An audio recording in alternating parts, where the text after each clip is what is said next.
കഴിഞ്ഞ എപ്പിസോഡിലെ കുടജാദ്രി കാഴ്ചകൾക്ക് ശേഷം ഇന്ന് നമ്മൾ മൂകാംബിക ക്ഷേത്രത്തിൽ തൊഴുതതിൻ്റെ വീഡിയോ ആണ് പ്രധാനമായും കേട്ടോ. അതിനു മുന്നേ മൂകാംബികയുടെ ഐതിഹ്യം നിങ്ങളെല്ലാവരും അറിഞ്ഞിരിക്കണം. അപ്പം അതൊന്ന് ഞാൻ ചുരുക്കി പറയാം. പുരാതന കാലം തൊട്ടേ കൊല്ലൂർ മൂകാംബിക പ്രദേശം മഹാതപസ്സിന്റെ ഭൂമി എന്നാണ് അറിയപ്പെടുന്നത്. കോളമഹർഷിയുടെ തപസ്സിന്റെ ഫലമായി ആദിപരാശക്തി ദേവീ രൂപത്തിൽ കൊല്ലൂർ ഭാഗത്ത് പ്രത്യക്ഷപ്പെടുകയും ജനങ്ങളെ അനുഗ്രഹിച്ചു വാഴിരുന്ന കാലം. ആ സമയം മുകാസുരൻ എന്ന ദുഷ്ടനായ അസുരനെ ദേവി വധിക്കുകയും ചെയ്യുന്നു. അങ്ങനെ മൂകാസുരനെ സംഹരിച്ച അംബിക എന്നുള്ള പേരിൽ ദേവിയെ മൂകാംബിക എന്ന രീതിയിൽ അറിയപ്പെട്ടു തുടങ്ങി. ഇതുകൊണ്ട് തീർന്നില്ല ദേവിയുടെ ഐതിഹ്യം.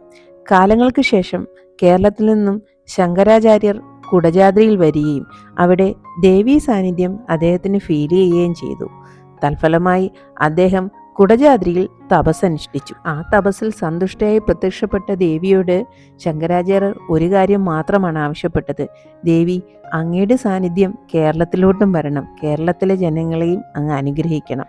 ദേവി ഒരു കണ്ടീഷൻ വെച്ചിട്ട് കേരളത്തിൽ വരാമെന്ന് സമ്മതിക്കുകയും ചെയ്തു. ആ കണ്ടീഷൻ എന്താണെന്ന് വെച്ചാൽ, ഞാൻ നിന്റെ പിന്നാലെ വരാം, പക്ഷേ നീ വഴിയിൽ ഒരിക്കലും പിന്നോട്ട് തിരിഞ്ഞ് നോക്കരുത്. പിന്നോട്ട് തിരിഞ്ഞ് നോക്കിയാൽ ഞാൻ പിന്നെ നിന്റെ കൂടെ കേരളത്തിലേക്ക് വരില്ല. ഇതായിരുന്നു ദേവി പറഞ്ഞ കണ്ടീഷൻ. അങ്ങനെ ശങ്കരാചാര്യർ കുടജാദ്രിയിൽ നിന്നും കേരളത്തിലേക്ക് യാത്ര തിരിച്ചു. ബാക്കിൽ ദേവി വരുന്നതിൻ്റെ ഒരു നൂപുര ശബ്ദവും എപ്പോഴും ശങ്കരാചാര്യർക്ക് കേൾക്കാമായിരുന്നു. അങ്ങനെ കുറേ കാടുകൾ താണ്ടി കുറേ ഭാഗമായപ്പോൾ ബാക്കിൽ ആ നൂപുര ശബ്ദം കേൾക്കുന്നില്ല. സംശയം അടക്കാൻ വയ്യാതെ ആ ഭാഗത്തെത്തിയപ്പോൾ ശങ്കരാചാര്യർ തിരിഞ്ഞു നോക്കി. അങ്ങനെ തിരിഞ്ഞു നോക്കി ആ ഭാഗത്ത് തന്നെ ദേവി കുടികൊണ്ടുവെന്നും പിന്നീട് അവിടെ മൂകാംബിക ക്ഷേത്രം സ്ഥാപിതമായി എന്നാണ് ഐതിഹ്യം. പോകുന്ന വഴിക്ക് ഞാൻ ഈ ഐതിഹ്യം മക്കളോട് പറഞ്ഞുകൊണ്ടാണ് കേട്ടോ പോയത്. കാരണം അവരറിഞ്ഞിരിക്കണമല്ലോ നമ്മൾ പോകുന്ന എന്താണെന്നും അതിൻ്റെ ഐതിഹ്യം എന്താണെന്നും. ആ ബാക്കിൽ കാണുന്ന മലനിരകളാണ് കുടജാദ്രി മലനിരകൾ. അതിൻ്റെ അടിവാരത്തായിട്ട് സൗവർണിക നദിയുടെ തീരത്തായിട്ടാണ് നമ്മുടെ മൂകാംബിക ക്ഷേത്രമുള്ളത്. അങ്ങനെ ഞങ്ങൾ രാവിലെ ക്ഷേത്ര ദർശനത്തിന് വേണ്ടി ഇറങ്ങി കേട്ടോ. രാവിലെ 5 മണിക്ക് ക്ഷേത്രം തുറക്കും. ഉച്ചയ്ക്ക് 1:30 വരെയും കാണും. അതിനുശേഷം ഉച്ചയ്ക്ക് ശേഷം 3 മണി തൊട്ട് രാത്രി 9 മണി വരെയും. ഇതാണ് ക്ഷേത്ര ദർശന ടൈമിംഗ്. ശരിക്കും മൂകാംബികയിൽ നിൽക്കുമ്പോഴുണ്ടല്ലോ, നമ്മൾ കേരളത്തിലല്ലെന്ന് നമുക്ക് തോന്നുകയേയില്ല. കാരണം അവിടെ ഉള്ളതിൽ 99% നമ്മുടെ കേരളത്തിൽ നിന്നുള്ളവരാണ്. എല്ലാവരും മലയാളികൾ, സംസാരിക്കുന്നത് മലയാളം. പിന്നെ അവിടെ ഉള്ളവർക്കും മലയാളം നല്ല രീതിയിൽ അറിയാം. മഹാകാളി, മഹാലക്ഷ്മി, മഹാസരസ്വതി എന്നീ 3 ശക്തികൾ ഒന്നിച്ച അത്യപൂർവം ക്ഷേത്രങ്ങളിലൊന്നാണ് നമ്മുടെ മൂകാംബിക. നല്ല തിരക്കായിരുന്നിട്ട് കൂടി നമുക്ക് നല്ലോണം ദേവീദർശനം കിട്ടി കേട്ടോ.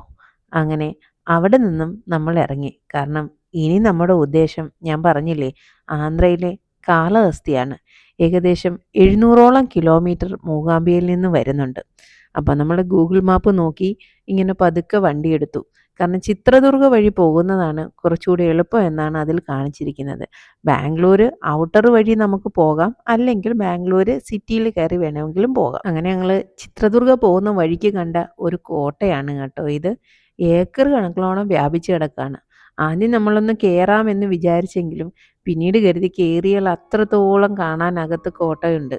പിന്നെ അത്രയും സമയം നമ്മുടെ പോകും. നമ്മൾ ഉദ്ദേശിച്ച സമയത്ത് നമുക്ക് ചിത്രദുർഗ എത്താൻ പറ്റില്ല എന്ന് ഓർത്തിട്ട് ഞങ്ങൾ പിന്നെ അവിടെ കയറിയില്ല. പതുക്കെ കാഴ്ചകളൊക്കെ കണ്ടങ്ങ് പോയി. പിന്നെ ഞാൻ പറഞ്ഞല്ലോ, എല്ലാ യാത്രകളിലും ഇടയ്ക്കിടയ്ക്ക് ഒരു അരമണിക്കൂർ അല്ലെങ്കിൽ 1 മണിക്കൂർ ഇടവിട്ട് നമ്മൾ എന്തായാലും വെളിയിലിറങ്ങും. അവിടെ അടുത്തുള്ള സ്ഥലങ്ങൾ കാണും, അല്ലെങ്കിൽ കുറച്ചൊന്ന് ഡീവിയേറ്റ് ചെയ്യും. അറ്റ്ലീസ്റ്റ് അല്ലെങ്കിൽ ഒരു ചായയെങ്കിലും കുടിക്കും. അങ്ങനെയാണ് നമ്മുടെ യാത്രകളെല്ലാം തന്നെ. നമ്മുടെ കേരളത്തിലെ ഭൂപ്രകൃതിയോട് വലിയ വ്യത്യാസമൊന്നും എനിക്ക് കർണാടകത്തിലും തോന്നിയില്ല കേട്ടോ. മണ്ണിൻ്റെ കളറിന് മാത്രം ചെറിയ വ്യത്യാസം. പിന്നെ പോകുന്ന വഴിക്ക് ഒരു കട കണ്ടു. സൈഡ് ഒതുക്കി നമ്മൾ വിചാരിച്ചു ഒന്ന് ഫ്രഷ് ആയിട്ട് പോകാം. ആ ഭാഗത്തുള്ള വീടുകളാണ്. ഇത് നിങ്ങൾ നോക്കിക്കേ, ശരിക്കും നമ്മുടെ കേരളത്തിലെ വീടുകൾ പോലെ തന്നെയാണ്. പിന്നെ ഇത് മാത്രം എന്താണെന്ന് നമുക്ക് മനസ്സിലായില്ല. ഞങ്ങൾ കുറേ ശ്രദ്ധിച്ച് നോക്കി. എന്തോ വിൽക്കാനിട്ടിരിക്കുകയാണ്. പക്ഷേ നമ്മൾ ആ കയറിയ കടയിലെ ആ ചേച്ചിക്ക് കന്നഡ അല്ലാതെ വേറെ ഒന്നും അറിയില്ല. അപ്പോൾ നമുക്ക് ഇംഗ്ലീഷോ ഹിന്ദിയോ ഒന്നും പറഞ്ഞിട്ട് മനസ്സിലായില്ല. അപ്പോൾ അതുകൊണ്ട് അത് എന്താണെന്ന് ചോദിക്കാനും പറ്റിയില്ല. പിന്നെ പുള്ളിക്കാരി എടുത്തുനിന്ന് ഒരു കരിക്കൊക്കെ കുടിച്ച് മാങ്ങ വാങ്ങിച്ചു, അതും കഴിച്ചു. അങ്ങനെ പതുക്കെ ഞങ്ങൾ വീണ്ടും യാത്ര തുടർന്നു.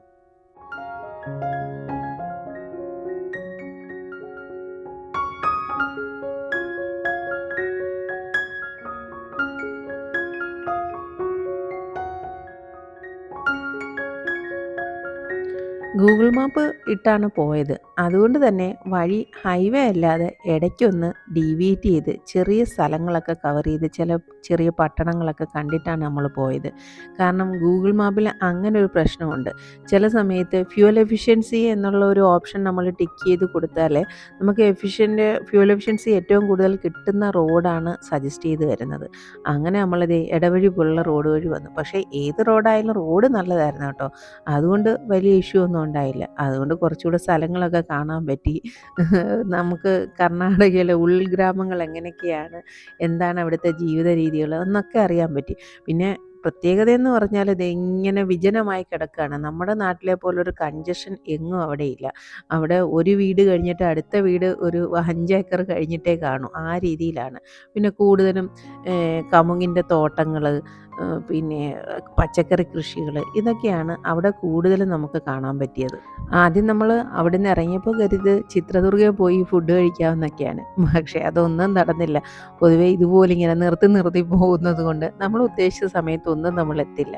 എവിടെ ഹരിതാഭവും പച്ചപ്പും കണ്ടാലും നമ്മൾ ഇറങ്ങും. അങ്ങനെ ഇടയ്ക്കൊന്ന് റിലാക്സ് ആവും. പിന്നെ രണ്ടൊന്ന് ഫോട്ടോ എടുക്കും, വീഡിയോ എടുക്കും.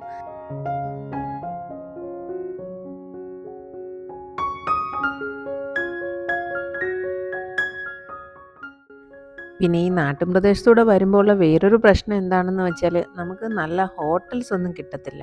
ചെറിയ ചെറിയ കടകളൊക്കെ കിട്ടൂ. അതുകൊണ്ട് പിന്നെ നമ്മൾ കുറച്ചൊന്ന് ഡീവിയേറ്റ് ചെയ്ത് നല്ലൊരു ഹോട്ടൽ നോക്കിപ്പോയി ഉച്ചയ്ക്ക് അവിടെ നിന്നാണ് പിന്നെ ഫുഡ് കഴിച്ചത്. അത് പക്ഷേ നല്ലൊരു ഹോട്ടലായിരുന്നു. അത്യാവശ്യം നല്ല ബാത്റൂം ഫെസിലിറ്റിയൊക്കെ നല്ലതായിരുന്നു.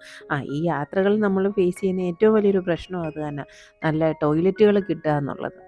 അതർവൈസ് അല്ലെങ്കിൽ എല്ലാം ഓക്കെ. അങ്ങനെ നമ്മൾ ചിത്രദുർഗയിലെത്തി. അപ്പോൾ തന്നെ വൈകുന്നേരം ഒരു 4 മണി ആയിട്ടുണ്ടായിരുന്നു. അപ്പോൾ നമ്മൾ ഗൂഗിളിൽ ഇങ്ങനെ സെർച്ച് ചെയ്തു ചിത്രദുർഗയിൽ നമുക്ക് കാണാൻ പറ്റുന്ന എന്തെങ്കിലും സ്ഥലങ്ങളുണ്ടോ, കുറച്ച് 1-2 മണിക്കൂർ നമുക്കൊന്ന് സ്പെൻഡ് ചെയ്ത് റിലാക്സ് ചെയ്തിട്ട് പോകാമല്ലോ എന്ന് ഓർത്തു. അപ്പം ഗൂഗിൾ നമുക്ക് ചിത്രദുർഗ ഫോർട്ട് ഈ പോകുന്ന വഴിക്കാണെന്ന് കാണിച്ചു തന്നു. പിന്നെ ഒന്നും ആലോചിച്ചില്ല, നേരെ മാപ്പ് ഫോർട്ടിലേക്ക് ഇട്ടു. അതൊരു പക്ഷേ ഒരു നല്ല തീരുമാനമായി. കാരണം അന്നത്തെ ദിവസത്തെ യാത്രകളിൽ നമുക്ക് കിട്ടിയ ഏറ്റവും നല്ല കാഴ്ചകൾ കിട്ടിയത് ഈ ചിത്രദുർഗ ഫോർട്ടിൽ നിന്നാണ്. അത്ര മനോഹരമായ വ്യൂ പോയിൻ്റാണ്.